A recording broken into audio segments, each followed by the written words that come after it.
اللہ تعالیٰ نے نکاح کو ضرورت بھی بنایا ہے اور نکاح کو عبادت بھی بنایا ہے. فَانْكِحُوهُنَّ مَا طَابَ لَكُم مِّنَ النِّسَاءِ مَثْنَىٰ وَثُلَاثَ وَرُبَاعَ. فرمایا کہ دو عورتوں سے نکاح کرو، تین، چار، جس سے جو آپ کو پسند ہو، جس سے آپ پیار کرتے ہیں اور جو آپ کو اچھی لگتی ہے ان سے نکاح کرو. فرمایا اگر تین سے نکاح نہیں کر سکتے، تمہیں خوف ہے کہ تم ان کا حق ادا نہیں کر سکو گے، تو پھر ایک ہی کافی ہے.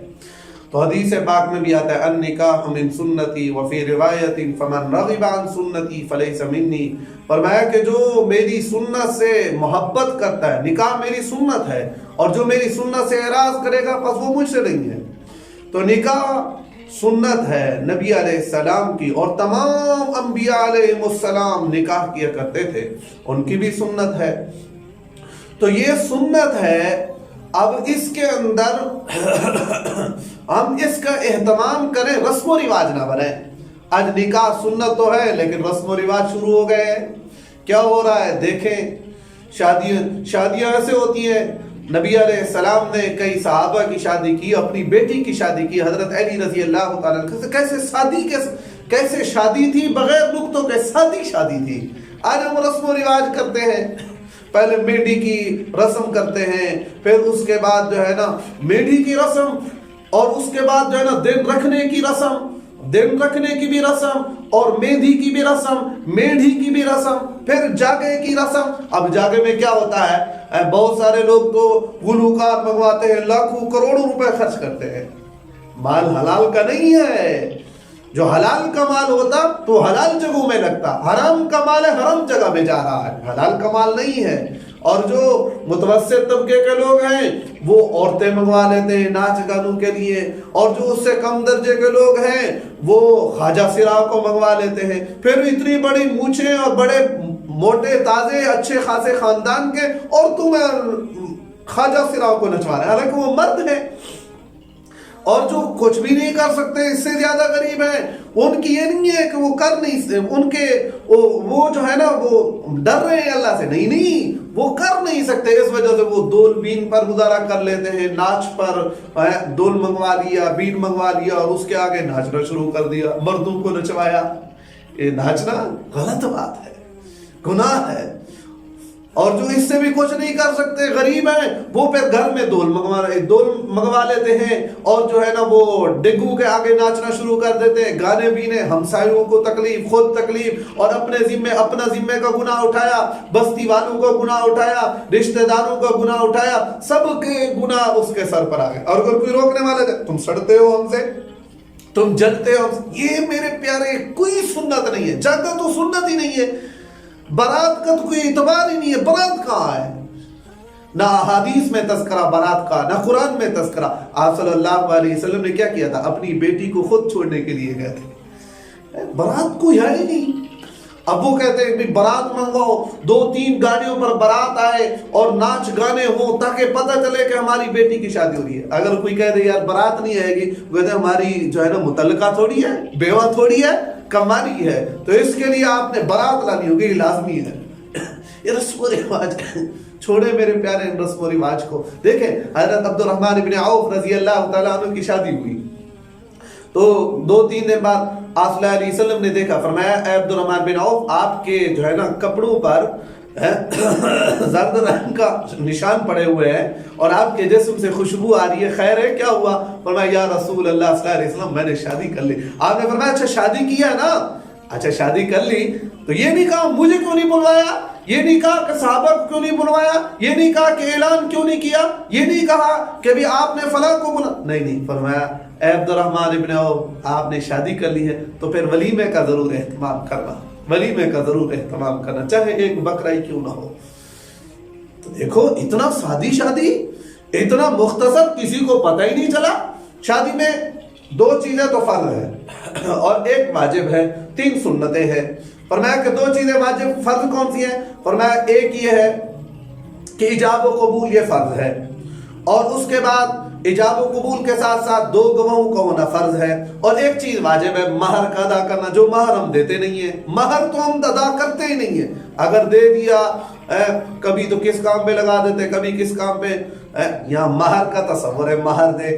اور 3 سنتیں ہیں، پہلی سنت یہ ہے خطبے کا پڑھنا، اور اس کے بعد خطبوں کو پڑھنے کے ساتھ ساتھ آپ صلی اللہ علیہ وسلم کی چھہاروں کی سنت ہے، چھہارے تقسیم کرنا، اور اس کے بعد ولیمہ ہے مختصر۔ فرمایا کہ سب سے بہتر ولیمہ وہ ہے کہ جس میں غرباء کو دعوت دی جائے، غرباء کو دعوت دی جائے۔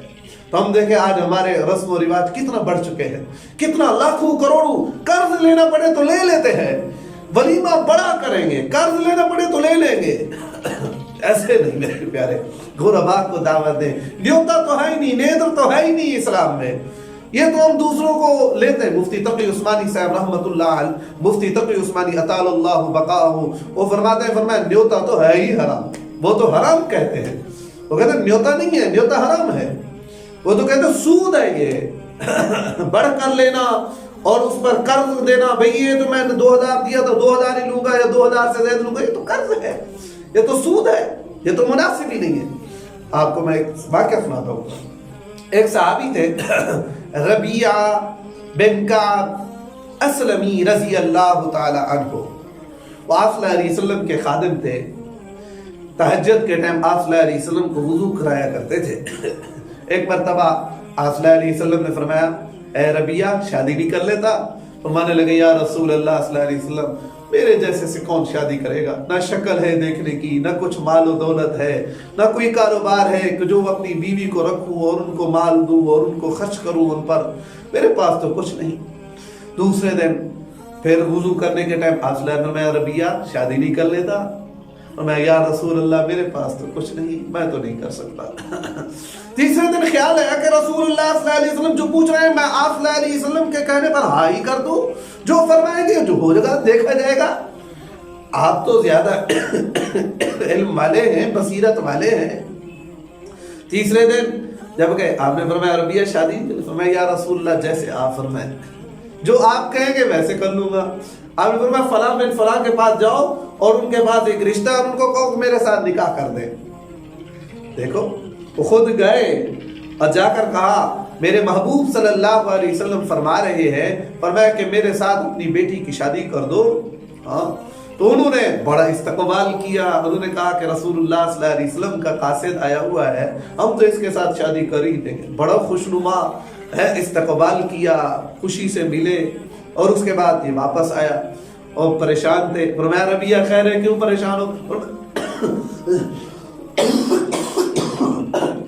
فرمایا یا رسول اللہ صلی اللہ علیہ وسلم بیٹی تو مل گئی، اب مہر کے پیسے نہیں۔ آپ نے فرمایا بریدہ اس کے لیے سونے کا انتظام کرو، کھجور کی گٹھلی کے برابر ہو۔ وہ دیا اور ان کو وہ دینے کے لیے گیا، انہوں نے پھر استقبال کیا، انہوں نے کہا ٹھیک ہے جتنا لے آیا بس ٹھیک ہے۔ پھر واپس آیا، فرمایا یا رسول اللہ صلی اللہ علیہ وسلم اب ولیمے کے پیسے بھی تو نہیں ہیں، ولیمہ تو کرنا ہے۔ آپ نے فرمایا اے بریدہ اس کے لیے ایک بکرے کا انتظام کرو۔ بریدہ گئے اور ایک بڑا اچھا خاصا موٹا تازہ میٹھا لے کر آئے، اور آپ نے فرمایا اے ربیعہ جاؤ عائشہ صدیقہ رضی اللہ تعالیٰ ان کو کہو جو تھیلی پڑی ہے نا وہ دے دو۔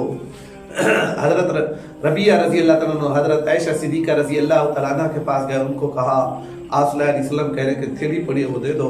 آپ تو حضرت عائشہ صدیقہ رضی اللہ تعالیٰ عنہ وہ تھیلی دے دی جس میں 9 وسق جو تھا۔ تو بولے فرمایا یا رسول اللہ صلی اللہ علیہ وسلم، حضرت عائشہ صدیقہ رضی اللہ عنہ فرمایا اس کے علاوہ کچھ بھی نہیں پڑا۔ ٹھیک ہے، فرمایا لے جاؤ ولیمہ کرو۔ آپ صلی اللہ علیہ وسلم خود بھی اس ولیمے میں شرکت کی۔ دیکھو کیسا مختصر ولیمہ تھا، ایک میڈا اور ایک بوری گندم جو کی، اور ان کے روٹیاں بنائی گئی اور ان کے لیے وہ میڈا ذبح کیا گیا اور دعوت ولیمہ ہوا مختصر، کوئی شور مور نہیں ہوا، کوئی شور و غل نہیں ہوا، کسی اتنے بڑوں کو دعوت نہیں دی گئی۔ کچھ قبیلہ اسلم کے کچھ لوگ تھے اور کچھ اس قبیلے والے دلہن والے تھے، بس شادی ہوئی مختصر، پتہ بھی نہیں چلا۔ تو میرے پیارے ہم شادی کو سادہ بنائیں، رسم و رواج کے مطابق نہ چلیں۔ رسم و رواج ہمیں کھا جاتے ہیں، رسم و رواج کی وجہ سے آج دیکھو بیٹیاں بن بیاہی بیٹھی ہیں، نکاح نہیں ہو رہے، شادیاں نہیں ہو رہی، زنا عام ہو رہا ہے، شادیاں نکاح کم ہو رہے ہیں، شرائط شرائط شرائط، مرد والوں کی طرف سے شرائط، عورتوں والوں کی طرف سے شرائط، جہیز دو، ہمیں فلاں چیز دو، ہمیں فلاں چیز دو، یہ سارا رسم و رواج ہے۔